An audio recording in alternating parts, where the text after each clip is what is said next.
अनुनय विनय की भाषा को क्या सागर ने जाना था? कि अनुनय विनय की भाषा को क्या सागर ने जाना था? जाना तो था जबकि राम ने हाथ धनु ताना। जाना तो था जबकि राम ने हाथ धनु ताना था। कि शांति दूत के समझाने से दुर्योधन क्या समझा? कि शांति दूत के समझाने से दुर्योधन क्या समझा?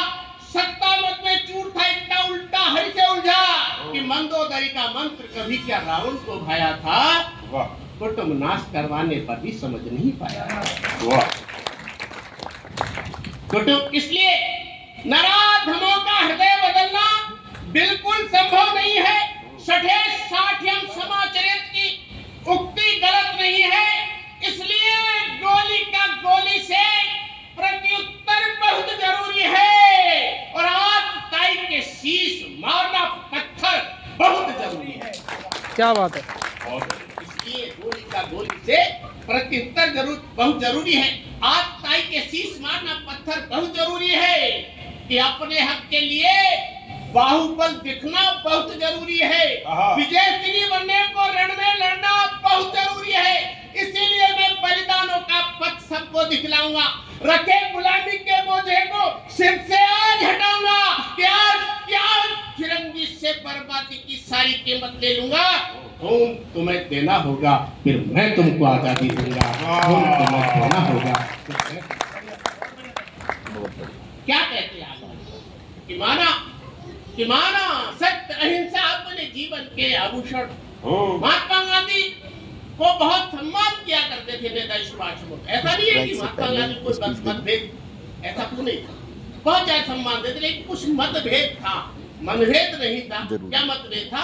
कि माना सत्य अहिंसा अपने जीवन के आभूषण, किंतु प्यार की भाषा को क्या समझता?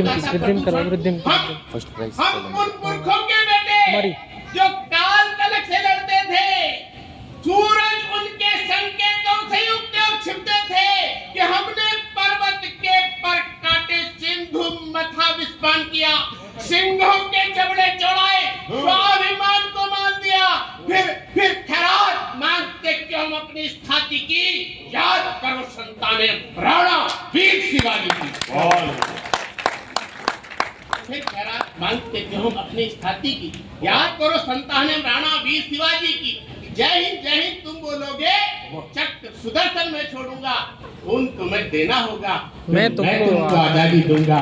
खून तुम्हें देना होगा, फिर मैं तुमको आजादी दूंगा। क्या फर्क पड़ा? कविता की पंक्ति देखिएगा कि जय हिंद के गुंजन से कंपन करने लगा गगन। बेटा बैठ जाओ थोड़ी देर, इनको संभाल ले जो साथ लेकर आए हैं। कि जय हिंद के गुंजन से कंपन करने लगा गगन।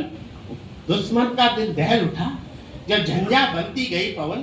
कि क्रांतिवीर ने 5 जन में खूब जोर से मारी है। अर्जुन ने गांडी उठाया, लड़ने की तैयारी है। सिन्हा कण कण भी जब जय हिंद बोल उठा। हिंद फौज के झंझावात से बंकिम झंझोर उठा। कि दिल्ली चलो जवानों, मैं गोरों को बाहर फेंकूंगा। खून तुम्हें देना होगा, फिर मैं तुमको। बहुत बढ़िया, बहुत बढ़िया। और नेताजी सुभाष चंद्र की मृत्यु अभी रहस्यमय बनी हुई है, लेकिन हम मानते हैं इतने वर्ष हो गए, सैकड़ों वर्ष से ऊपर की उम्र हो गई, अब हमारे बीच में नहीं है। और एक विमान दुर्घटना के बहाने वो हमसे छीन ले गए। मैं जहाँ मानता हूँ उस विमान दुर्घटना के बाद वो दिखाई नहीं दिए, वो चले गए हमसे। और ये भी चीज है कि जब जाते हैं, ऐसा बहुत कम लोग हैं जो अपना शरीर छोड़ गए। वो अवतार होते हैं जो शरीर छोड़ के नहीं जाते, वो सशरीर जाते हैं। तब देखा अंतिम उड़ान की चित्र देखिए, आप चित्र देखिए और देखना, अपने हृदय में उतार कर देखना, भारत के संस्कार देखना, भारत की सनातन परंपरा देखना, भारत का दर्शन देखना। कि अंतिम बनी उड़ान हरा की दृढ़ता का मूल्यांकन था। कि अंतिम बनी उड़ान धरा की दृढ़ता का मूल्यांकन था। कि सक उठी है जान, दूसरे अभिमन्यु का अर्पण था। गगन 5 तत्व देखिए, गगन अनल जल मिले, गगन अनल जल मिले, लाल के चरण चूमने लगते हैं। पवन देव अपने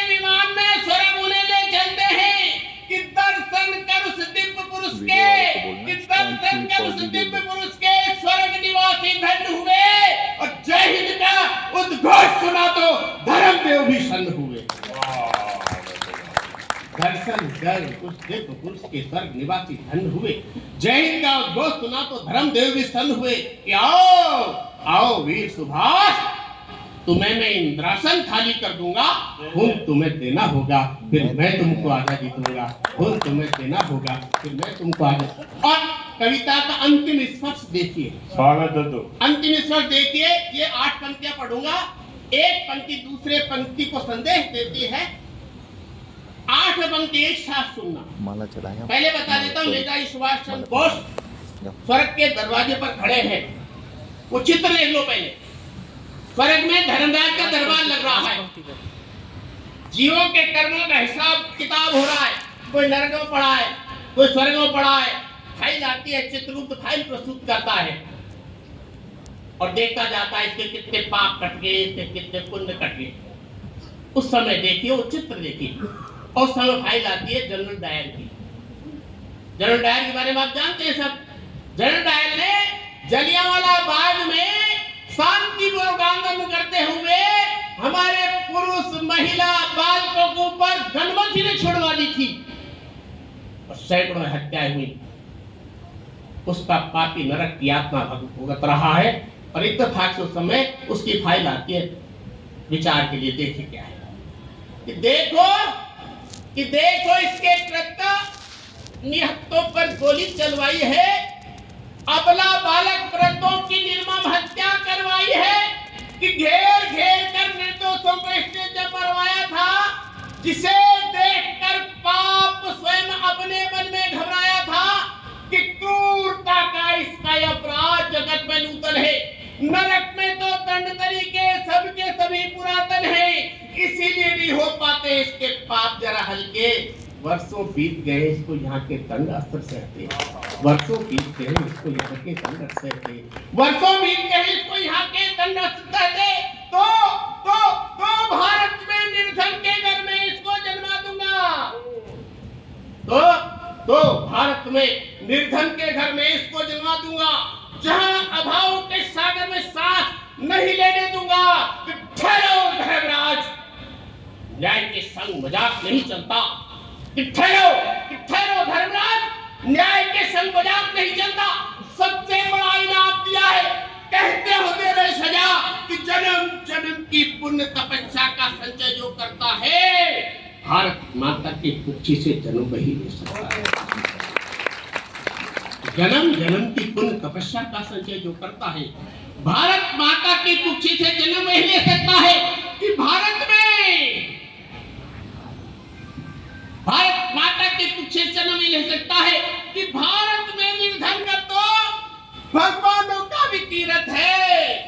विदुर, सुदामा और सबरी की सुनी नहीं क्या तीरथ है, कि मुझको मेरे कर्मों का यदि देना चाहते पुरस्कार, तो भारत में निर्धन के घर जन्म मुझे दो बारंबार, पर इस दया से गरीब का स्तर नहीं गिरने दूंगा। ले तू तेरा स्वर्ग थाम, पर कौफ नहीं लगने दूंगा। क्या बात है, क्या बात। वो है भारत माँ जिसमें हमको जन्म मिला है। वो भारत माँ है जो वीर पैदा करती है। वो भारत माँ है जो सच्चे वीर पैदा करती है। इसलिए 2 पंक्ति कहकर अपना स्थान करूंगा कि हमको भारत में जन्म मिला, सौभाग्य हमारा है। यह जन्म जन्म का पुण्य भला सौभाग्य हमारा है। जय हिंद, जय भारत। सबको पुनः मेरी ओर से शुभकामनाएं, संस्था को शुभकामनाएं।